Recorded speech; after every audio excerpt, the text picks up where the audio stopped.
വല്യമ്മ നമുക്ക് കലവേമ നാളിവിടെ വന്നപ്പോ കറി ഉണ്ടാക്കി തന്നില്ലേ കുക്കുംബർ കൊണ്ട് എന്ത് അതുപോലെ ഉണ്ടാക്കിയാലോ? ഇഷ്ടാണോ ആ കറി?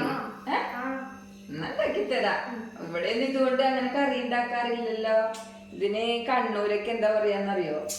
കക്കിരിക്കപ്പെരക്ക്. നമ്മളിത് കുക്കുംബർ വെറുതെ മുറിച്ച് തിന്നാനൊക്കെ അല്ലേ ഉപയോഗിക്കുക. നമുക്ക് ആക്കി വെക്കാൻ ഇത് കണ്ണൂരൊക്കെ എപ്പോഴും ഉണ്ടാക്കുന്ന ഒരു കറിയാണിത്. പെട്ടെന്ന് അവിടെയുള്ളവർക്കൊക്കെ ഇത് ഇഷ്ടമാണ്. പക്ഷെ ഇവിടെ നിങ്ങൾക്കൊന്നും ഇത് ഇഷ്ടമല്ലല്ലോ. നിങ്ങൾക്ക് മീൻ കറി ഇതൊക്കെയാണ് ഇഷ്ടം. പക്ഷെ എനിക്കിഷ്ടമാട്ടോ അവിടുത്തെ കറികളൊക്കെ വലിയവന് ഇഷ്ടമാണ്. പെട്ടെന്നാവും. ഇത് ശരിക്കും പച്ച തിന്നണതല്ലേ നമ്മൾ. അടുപ്പത്ത് വെച്ച് വേവിക്കൊന്നും വേണ്ട. ഇതിങ്ങനെ കൊത്തി അരി കേട്ടോ ചെയ്യുക ചെറുതായിട്ട്.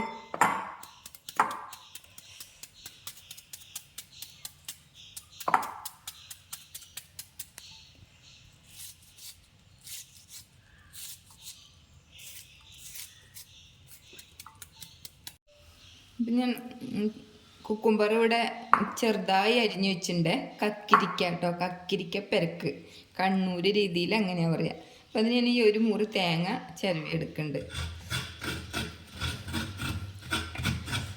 ഇതിൽ പച്ചക്കടുകും പച്ചമുളകൊക്കെ കൂട്ടി അരച്ചെടുക്കണം. ഇവരിക്കിനെ അരക്കാനുള്ളതൊക്കെ ഞാൻ ഇവിടെ റെഡിയാക്കി വെച്ചിട്ടുണ്ട്. തേങ്ങ ചിരകി വെച്ചിട്ടുണ്ട്. ഒരു 4 പച്ചമുളകും കുറച്ച് പച്ചക്കടുകും അത് മിക്സിയിൽ നന്നായിട്ട് അരച്ചെടുക്കണം.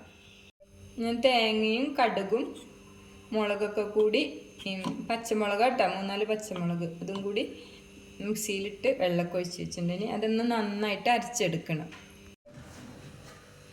കറുവേപ്പിൻ്റെ അയ്യോ പൊട്ടിച്ച് വെച്ചതില്ല, നമുക്ക് അപ്പുറത്ത് പോയി പൊട്ടിച്ചിട്ട് വരാം.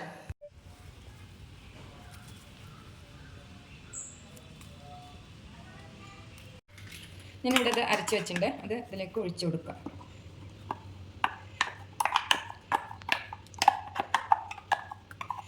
പാകത്തിന് ഉപ്പിട്ടിട്ട് നന്നായിട്ട് ഇളക്കിയെടുക്കണം. ഉപ്പിട്ട് കൊടുക്കാം. പിന്നെ നോക്കിയിട്ടിടാം.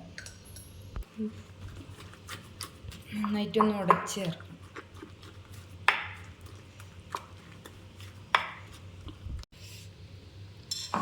ഇനി തൈര് ഒഴിച്ചു കൊടുക്കണേ. കട്ട തൈര് കേട്ടോ, ഞാൻ തന്നെ വീട്ടിലുണ്ടാക്കിയ തൈരാണ്. നമ്മൾ ഉണ്ടാക്കിയ തൈരാകുമ്പോൾ ഒന്നും കൂടി രുചി കൂടും.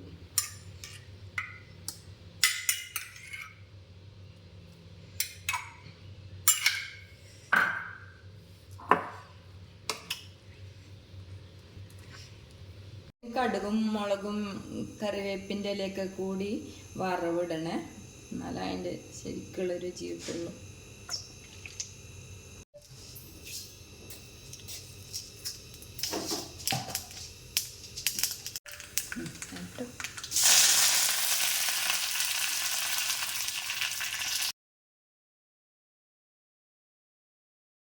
എൻ്റെ നാടൻ രീതിയിലുള്ള കക്കിരിക്കപ്പരിക്ക് ഇവിടെ റെഡി ആയിട്ടുണ്ട്. വീഡിയോ ഇഷ്ടമായി എല്ലാവരും ലൈക്കും സബ്സ്ക്രൈബും ചെയ്ത് സപ്പോർട്ട് ചെയ്യണേ. Thank you.